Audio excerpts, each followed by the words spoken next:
After graduating from college summa cum laude and working at several different finance-related jobs, Senior National Sales Director Julia Burnett saw herself as a corporate person.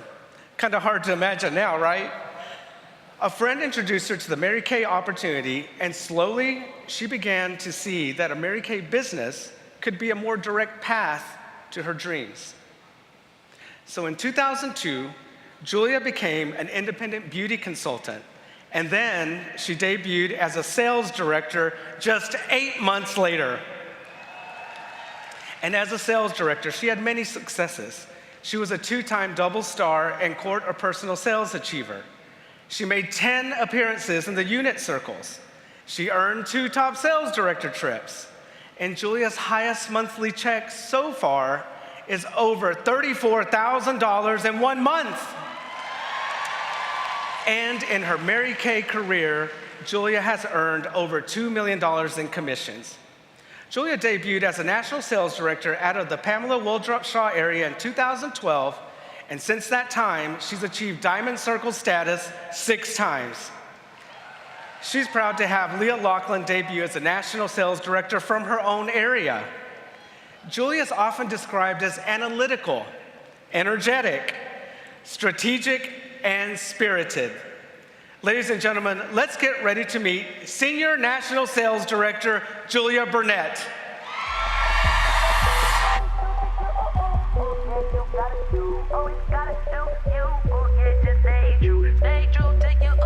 Anything you want, you can dream it, believe it, it's yours.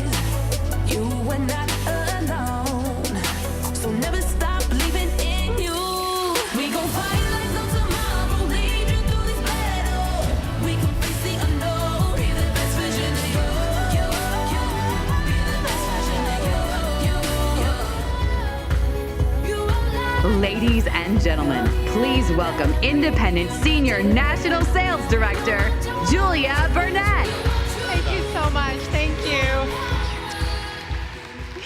I believe my future is bigger and even better than my past, and that the rest of my life will be the best of my life. And that's what I say to myself every morning, including this one. It's going to be a great morning. Welcome to Dallas Diamond Seminar.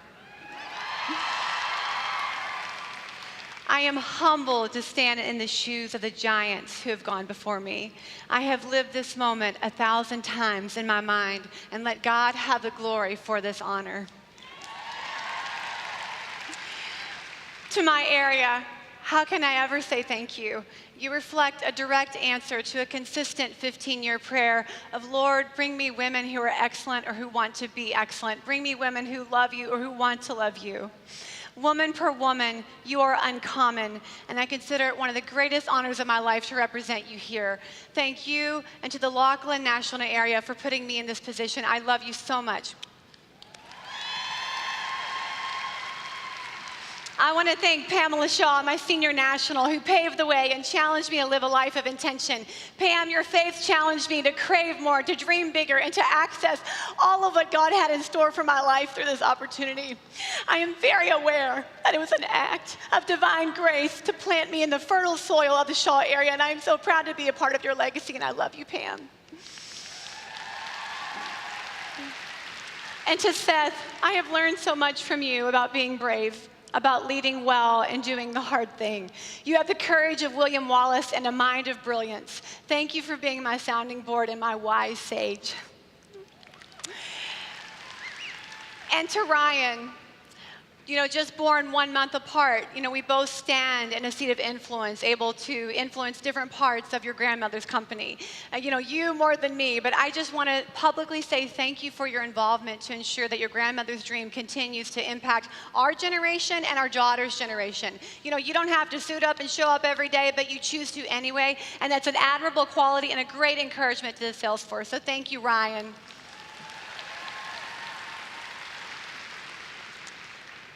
So there were once 3 frogs on a log, and one of them made a decision to jump off. So how many were left? Aha, well, there are still 3 frogs on the log. One made the decision, but it doesn't mean she actually jumped. How many of you guys think that you're really good at making decisions? All right, how many of you guys are good at taking the next step once you make a decision?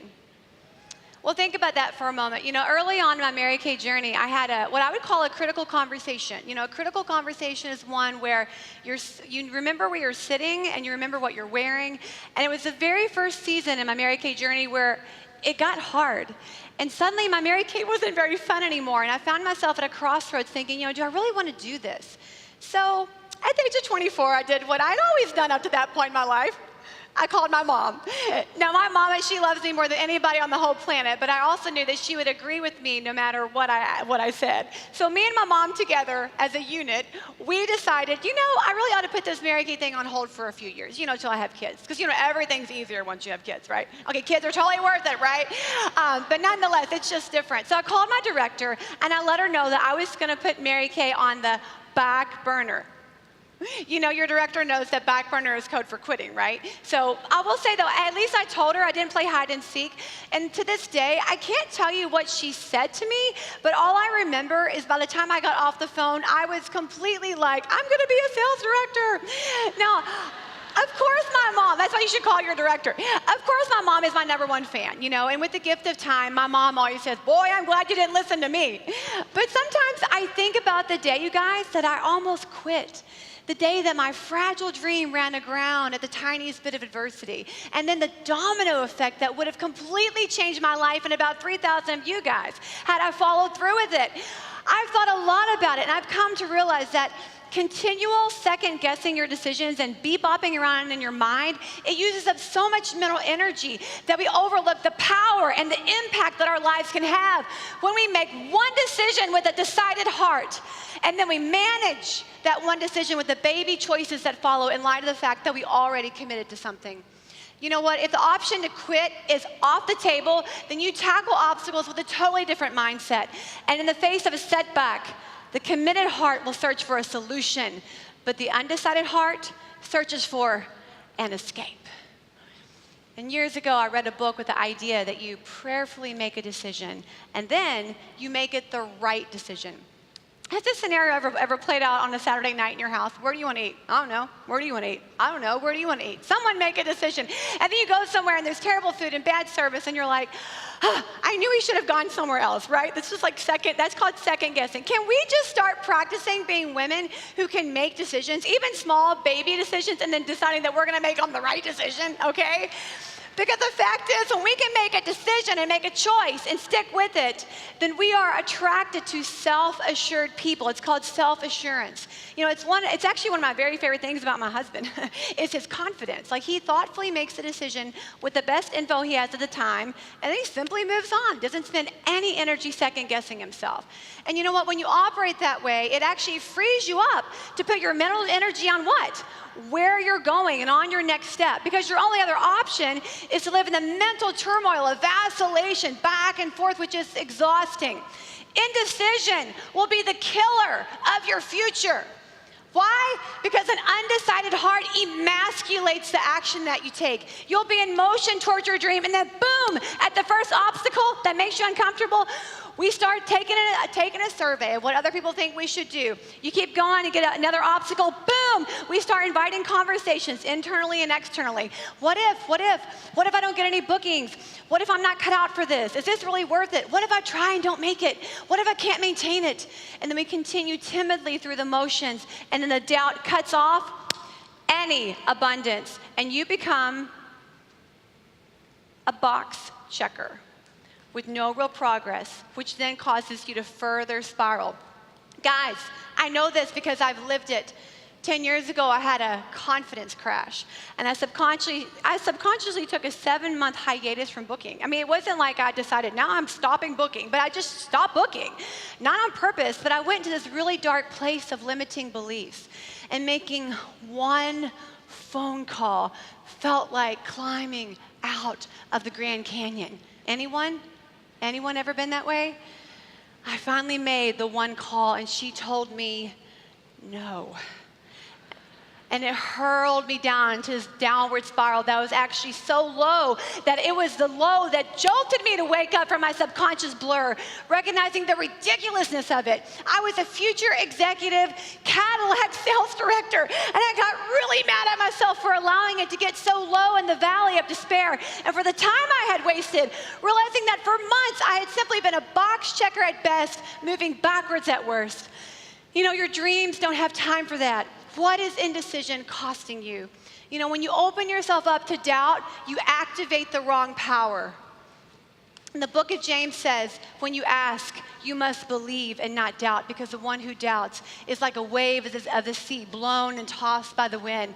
Such a person is double-minded and unstable in all they do. We have not because we ask not, and we ask not because we're not all in.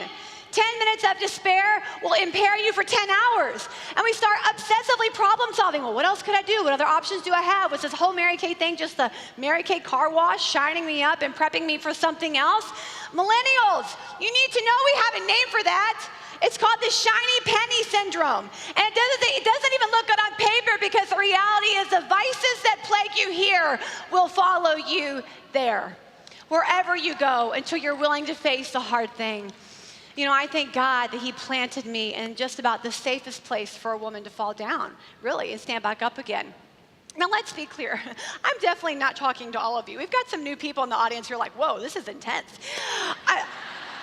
I'm really only talking to those of you right now who you know I'm talking to you. Like, you already know who you are. Like, you know I'm talking to you. You know you're called to greater things through the vehicle of this company, whatever that means to you. And for whatever reason, you've been resisting it. You know, when did we start believing that God wants to send us to safe places to do easy things? That one decision years ago to keep going, even when it felt hard, it ended up influencing everything about my life, including my 3 kids who hadn't been born yet. I line my 3 kids, my 5, my 8, my 12-year-old up every morning, and they repeat after me, I can do hard things. I am blessed and highly favored. I am a leader. I do more than I'm asked. I leave places better than I found it. And I am confident, courageous, and I make friends easily. That's right. And you know what? In the mind of a child, that kind of self-talk will change their life. It already has. And I see the fruit of the next generation benefiting from the decisions of the mom in a previous tough season. You know, it's going to be a struggle to maintain a decided heart. Otherwise, what you're struggling for really isn't worth the struggle in the first place, right? If that even makes sense. Like, we don't remember the things that came easy. We remember the things that came hard. The things that we had to fight for. You are one decision away from a totally different life. And Jim Rohn says you can't change your destination overnight, but you can change your direction overnight. And may I add, with just one decision. It's never too late to be who you might have been. You know, I think we want God to change our circumstances without us having to change at all, you know? And some people will say, well, I'm waiting on God. Well, you know what? Maybe God's waiting on you.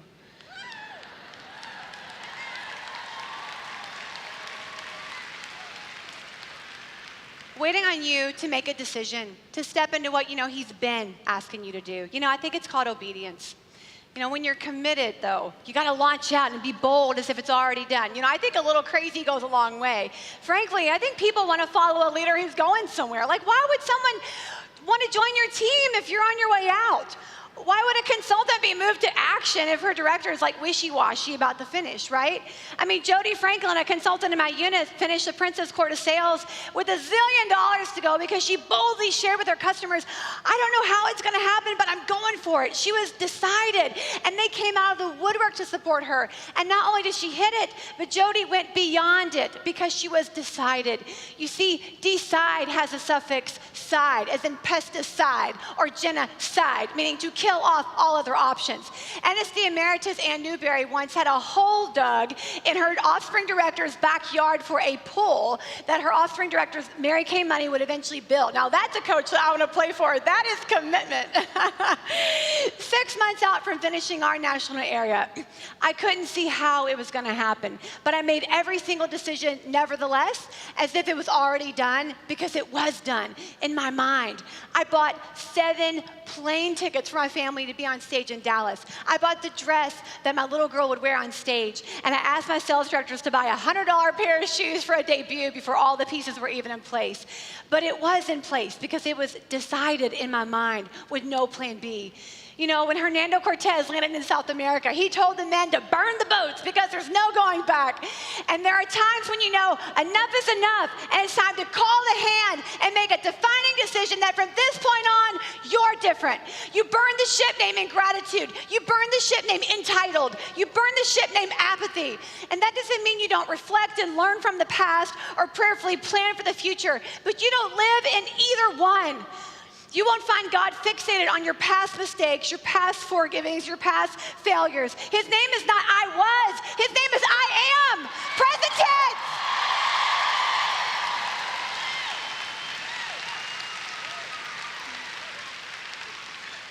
And that means from this point on, the decision is made in present tense obedience with a decided heart. And it will be up to you to manage that one decision, and you make it the right decision. What decision do you need to make? And when was the last time you made a defining decision? If it involved buying a starter kit or going through DIQ, then me and you both know, girlfriend, I think it's time. I want to leave you with a poem by Rudyard Kipling called If. And I want you to hang with me on every word. I want you to digest what this poem means. And later I want you to look it up and see what this poem means. Because as a woman who has walked the mile, as a leader who has lived it, this poem summarizes my desire for each of you. If you can keep your head when all about you are losing theirs and blaming it on you. If you can trust yourself when all men doubt you, but make allowance for their doubting too. If you can wait and not be tired by waiting or being lied about, don't deal in lies. Or being hated, don't give way to hating. And yet don't look too good nor talk too wise. If you can dream and not make dreams your master. If you can think and not make thoughts your aim. If you can meet with both triumph and disasters and treat those two imposters just the same. If you can bear to hear the truth you've spoken, twisted by knaves to make a trap for fools, or watch the things you gave your life to broken and stoop and build them up with worn out tools. If you can make one heap of all your winnings and risk it on one turn of pitch and toss and lose and start again at your beginning and never breathe a word about the loss. If you can force your heart and your nerve and your sinew to serve your turn long after they're gone. And so hold on when there is nothing in you except the will which says to them, hold on. If you can talk with crowds and keep your virtue, or walk with kings nor lose the common touch. If neither foes nor loving friends can hurt you, if all men count with you but none too much. If you can fill the unforgiving minute with 60 seconds worth of distance run, then yours is the earth and everything that's in it, and which is more, you'll be a man, my son.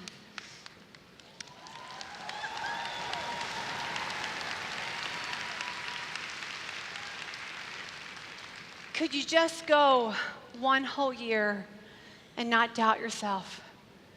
May your life be a statement of what you believe. God bless you.